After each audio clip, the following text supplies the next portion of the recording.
শ্লীলতাহানিতে অভিযুক্ত আখিল শেখ নামে একজনকে ধরতে যায় পুলিশ, আর অভিযোগ সেখানে গিয়ে স্থানীয় মহিলাদেরকে মারধর করা হয়। আর এই অভিযোগে পুলিশের গাড়িতে ভাঙচুর, অভিযুক্তকে ধরতে গিয়ে মহিলাদের মারধর করার অভিযোগে পুলিশের গাড়িতে ভাঙচুর স্থানীয়দের।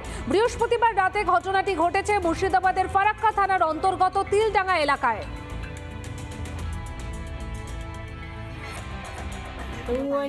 এসে আমাকে হুমকি দিচ্ছে যে এই মেয়ে এই মহিলা তুমি এখানে ঢুকো আমাকে চোট নিয়ে মারতে উঠেছে।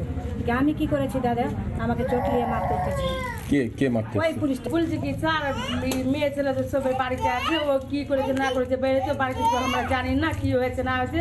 বলেছে কি তোমরা চুপ করে থাকো, তোমরাকে ধরে নিয়ে যাবো দিয়ে হাত ধরাধরি টানাটানি করছিল, দিয়ে বেড়ে যায় আমাকে মেরেছে ইটা নিয়ে। কে মেরেছে? ওই পুলিশ। কি নাম?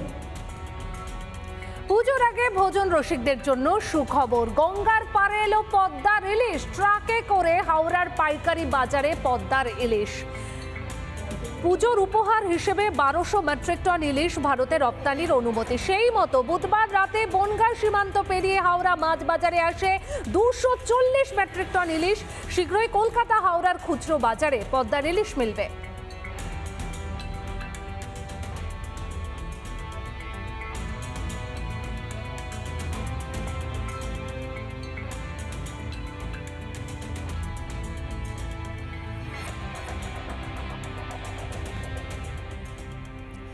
শারদীয়ার বাড়তি আকর্ষণ বনেদি বাড়ির পুজো, আর সেই রকমই পুজো হলো দক্ষিণ দিনাজপুরের সাহাবাড়ির পুজো।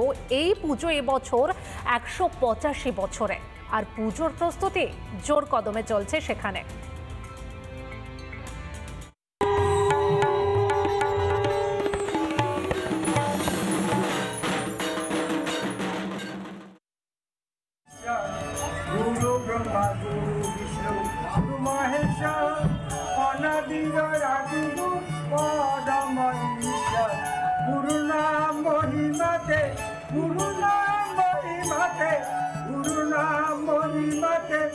জীবন সফল হবে রে মহারাজের নাম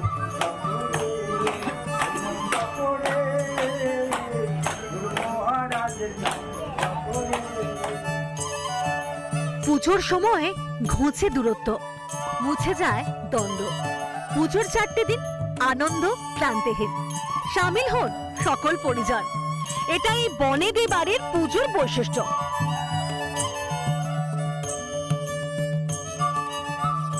দক্ষিণ দিনাজপুর জেলার ঐতিহ্যবাহী পুজোগুলির মধ্যে বালুরঘাটের সাহাবাড়ির পুজো 185তম বর্ষে এবারে সাহাবাড়ির পুজো। আমার ঠাকুর দাদা বনমালী সাহারা বালুরঘাটের নৌকা যোগে ব্যবসা করতে আসে, এসে ব্রিটিশ গভর্নমেন্টের কাছ থেকে জমিদারিটা সেখান থেকে করে নেয়। জমি জমা করার পরে তারপরে একটা জমিদারি প্রথাটা হয়, তখন থেকেই পূজাটা শুরু হয়।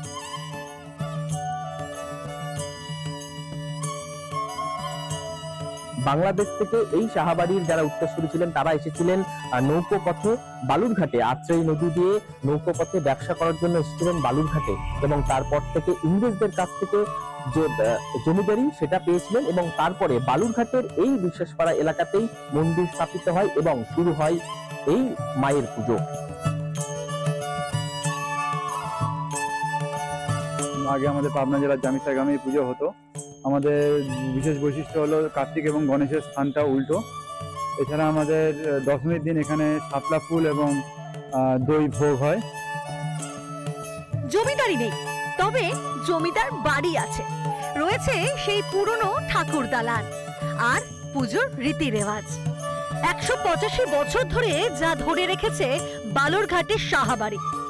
এখানে লক্ষ্মী গণেশ পাশাপাশি থাকে না, সরস্বতীর পাশে থাকে গণেশ আর লক্ষ্মীর পাশে কার্তিক। পুজোর আর মাত্র কয়েকদিন বাকি, তাই জোর কদমে চলছে তারই প্রস্তুতি। সাবেকি প্রতিমা, এটা যেহেতু বাড়ির প্রতিমা, সাবেকি প্রতিমা এক চালাতেই হয়।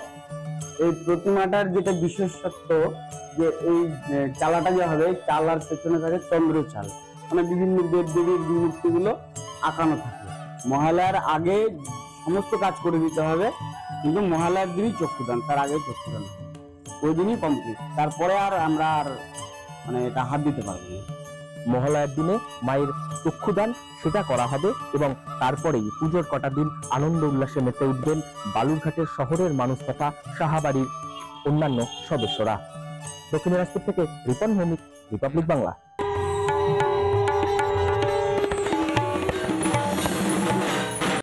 নানা ধরনের কন্টেন্ট দেখার জন্য লাইক করুন, শেয়ার করুন আমাদের ফেসবুক পেজ, সাবস্ক্রাইব করুন আমাদের ইউটিউব চ্যানেল।